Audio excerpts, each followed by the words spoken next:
What's up, bench warmers? We're here with another avid fan at Smithfield Hall right after this match between Chelsea and Bayern. We have Irene together with us. Thank you, Irene, for sitting down. We're going to ask you a few questions about your thoughts on the match. So, again, your thoughts about the first half, Irene. What did you think going in 0-0?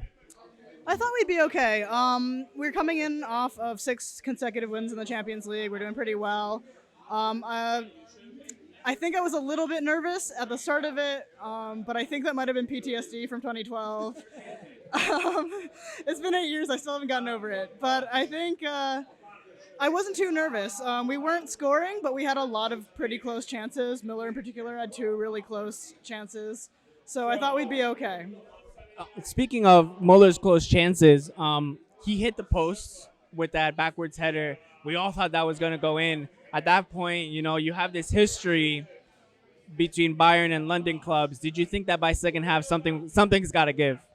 Yeah, pretty much. We weren't letting up. We still had I think, I can't remember, but at least 7 shots in the first half. 3 or 4 of them were on target. I figured something was going to give sooner or later.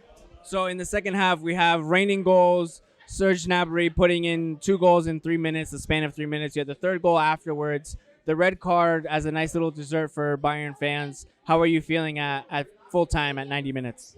I think I wanted more goals, I'll be honest. I wanted at least one more. I love Serge Gnabry. I love Lewandowski. I did want to see them rack up a little bit more of a commanding lead. But again, I might be spoiled from the last couple times we were in London. I can't really complain. I'm pretty happy with that. And I think we'll be good in the home leg as well. Good. I want to ask you a little bit about you're part of the Bayern Supporters Club here in New York City. How did that come about? How did you find the Supporters Club? What is your experience being part of, speaking with Sarah earlier, how's your experience with being part of this Bayern Supporters Club? It's awesome. I was a Bayern fan before I moved to New York. I've only been in New York 3 years now. But I was a fan starting from when I was a kid in high school. I took German. I grew up in Pennsylvania. So it was kind of like the cool thing to do was take German in my neighborhood. But part of that was I had a German teacher who was a Bayern fan.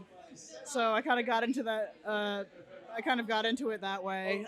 Improved my German. Watched a lot of football. It was good. But yeah, Bayern is kind of a community here. It's people come from all over. You have a ton of German fans who are visiting New York and come to see a game while they're here. And then you have a core faithful who are just here, who live in New York, and come pretty often, pretty much every game to see it. And so it's pretty awesome to have friends. And yeah, it's pretty awesome to have friends to just watch a game with every.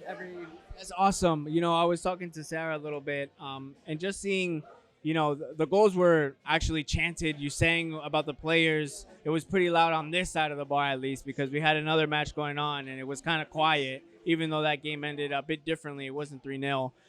So it's fantastic to know that you've been actually following Bayern for a pretty long time since you were younger.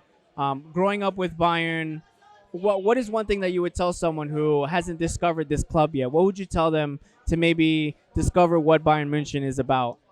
I think it's super cliche to say it, but I think Bayern is about family. I think we love the club, but also the club loves us. But there's a Bayern office in the city, and they collaborate with us. Bayern's, I think, 120th birthday is coming up in 2 days, and so the fan club, the official Bayern office, reached out to us to do a food drive in honor of that. So we've worked together to do a lot of things. It's not just about, getting together to watch football every week, although that's like a bonus. It's a good part. We do a whole lot of good in the city as well. And I think that collaboration between the fans and the official team is something that you don't really see really often, especially in the States. I think that's a fantastic example on what it means to be community and family, especially if the front office treats all of you local fans so well. I think that's fantastic. So to kind of wrap this up and end it on a lighter note, you're going 3-0 into the second leg. No Marcos Alonso, no Jorginho. Can you give us a score prediction? Do you think that's unlucky, jinxing it? Or can you give us maybe a final aggregate score for how Bayern will end this? I'm going to say 5-1 Bayern. It's a pretty solid scoreline for us. It's a classic for us. Okay. So it looks like what's going to be another London club suffering at the hands of Bayern München. But Irene has been fantastic. Thank you very much, Irene, for sitting down and chatting with us. Exemplary person to talk to as far as the Bayern Munich supporter here in the city. And we're going to walk around and catch some more fan reactions, and we'll catch you on the next one, Benchwarmers.